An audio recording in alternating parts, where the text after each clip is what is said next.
Kita-kita FM, Suara Rakyat Malaysia. Di sini kita bukan sekadar menyampaikan cerita, kita menganalisis, menilai, dan mengupas isu yang membentuk masa depan rakyat. Hari ini kita cerita berita dari Malaysia kini. Dewan Undangan Negeri Johor dibubarkan berkuat kuasa hari ini. Persoalannya, mengapa pembubaran ini dilakukan sekarang sedangkan penggal masih berbaki? Adakah ini benar-benar untuk mendapatkan mandat baharu rakyat atau ada pertimbangan politik yang lebih besar? Dan mampukah pilihan raya negeri Johor kali ini menjadi petunjuk awal kepada lanskap politik Malaysia menjelang pilihan raya umum akan datang? Pembubaran Dewan Undangan Negeri Johor pada 1 Jun 2026 merupakan satu perkembangan yang dijangka memberi kesan besar bukan sahaja kepada politik negeri itu, malah kepada politik nasional. Apabila Menteri Besar Johor, On Hafiz Ghazi mengumumkan bahawa pembubaran telah diperkenankan oleh Tunku Ismail Idris, maka bermulalah satu lagi episod penting dalam politik negara. Johor bukan negeri biasa dalam politik Malaysia. Johor merupakan kubu tradisi yang sangat penting kepada Barisan Nasional.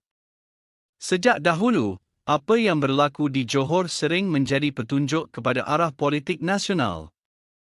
Sebab skim keputusan membubarkan Dewan Undangan Negeri Johor ketika ini menimbulkan banyak persoalan. Secara rasmi, alasan yang diberikan ialah untuk mendapatkan mandat baharu rakyat dan memastikan kerajaan negeri terus stabil. Dari sudut politik, alasan ini memang masuk akal. Sebuah kerajaan yang mempunyai mandat baharu biasanya lebih yakin untuk melaksanakan dasar serta perancangan pembangunan dalam tempoh 5 tahun akan datang. Namun dalam politik, setiap keputusan besar mempunyai lapisan yang lebih mendalam. Ramai pemerhati melihat bahawa Johor ketika ini berada dalam keadaan yang agak berbeza berbanding tahun 2022. Ketika pilihan raya negeri Johor 2022, Barisan Nasional berjaya memenangi 40 daripada 56 kerusi Dewan Undangan Negeri. Ia merupakan kemenangan besar yang mengembalikan keyakinan penyokong parti tersebut selepas beberapa tahun berdepan cabaran politik. Tetapi keadaan hari ini tidak sama. Pertama, hubungan antara Barisan Nasional dan Pakatan Harapan sedang melalui fasa yang unik.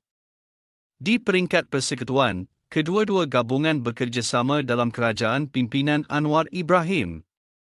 Namun di Johor, kenyataan bahawa Barisan Nasional mahu bertanding secara solo di semua 56 kerusi telah mencetuskan reaksi daripada Pakatan Harapan. Ini menunjukkan bahawa walaupun mereka bekerjasama dalam kerajaan, persaingan politik di akar umbi masih wujud. Apabila Setiausaha Agong DAP, Anthony Locke memberi bayangan bahawa Pakatan Harapan boleh mengambil pendekatan sama di Negeri Sembilan jika Johor memilih jalan solo, mesej yang dihantar cukup jelas. Pakatan itu masih mempunyai kepentingan politik masing-masing. Inilah cabaran terbesar kerajaan perpaduan. Di satu pihak mereka perlu menunjukkan kesatuan untuk mentadbir negara. Di pihak lain mereka juga perlu menjaga kekuatan parti masing-masing menjelang pilihan raya akan datang. Sebab itu pilihan raya negeri Johor kali ini bukan sekadar pertandingan antara parti lawan kerajaan. Ia juga menjadi ukuran sejauh mana hubungan antara Barisan Nasional dan Pakatan Harapan benar-benar kukuh. Jika kedua-dua pihak bertanding secara berasingan, kita mungkin menyaksikan pertandingan 3 penjuru atau 4 penjuru di banyak kawasan. Keadaan ini tentunya membuka ruang kepada Perikatan Nasional untuk cuba meningkatkan pengaruh mereka. Walaupun Perikatan Nasional hanya memenangi 3 kerusi pada pilihan raya negeri lalu, mereka tetap mempunyai asas sokongan tertentu. Dalam politik, perubahan sentimen beberapa peratus sahaja boleh mengubah keputusan banyak kerusi. Di sinilah strategi kempen akan memainkan peranan yang sangat penting. Satu lagi perkara menarik ialah kemunculan parti bersama yang dikaitkan dengan Rafizi Ramli. Walaupun parti itu masih baharu dan belum diuji secara besar-besaran dalam pilihan raya negeri, kehadirannya berpotensi mengubah pola pertandingan.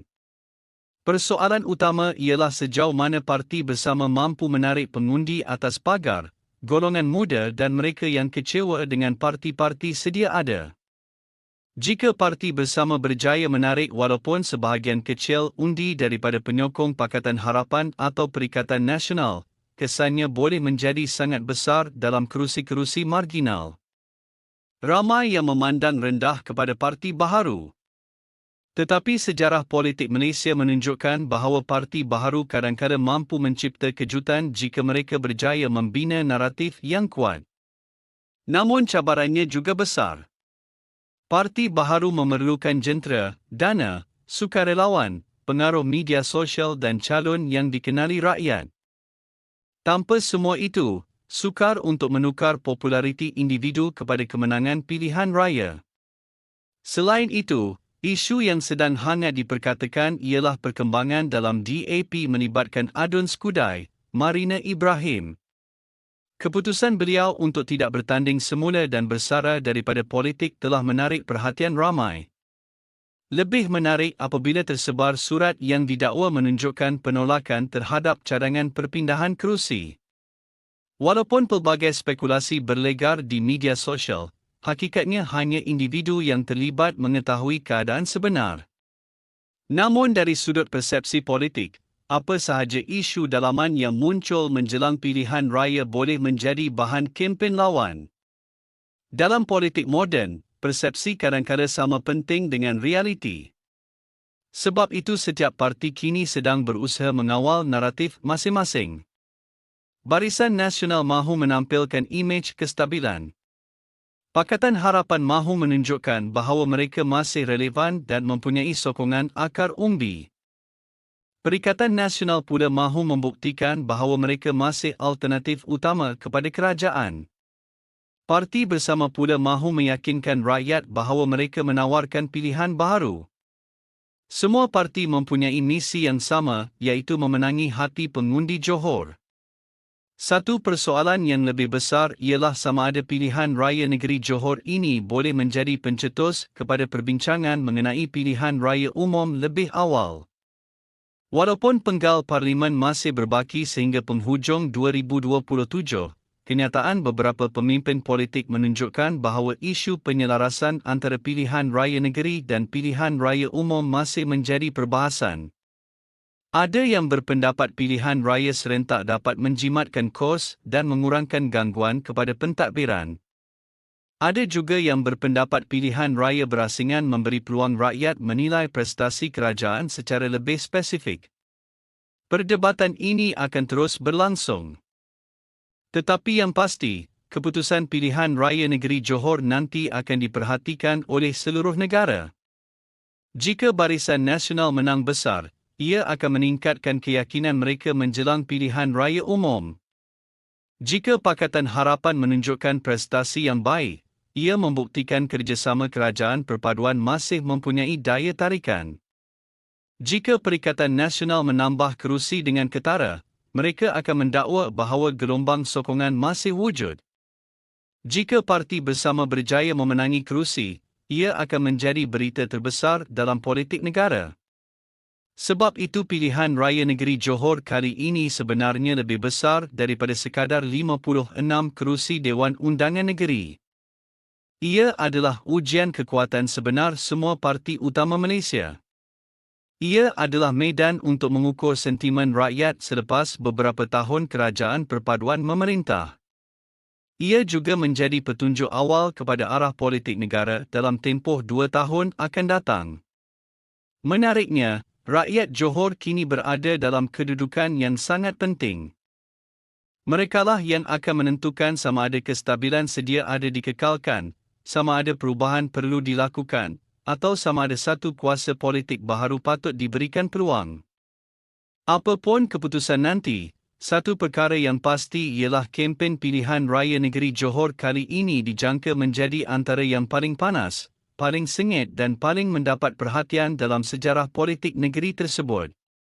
Dan apabila medan pilihan raya dibuka nanti, setiap ucapan, setiap manifesto dan setiap calon akan dinilai oleh rakyat.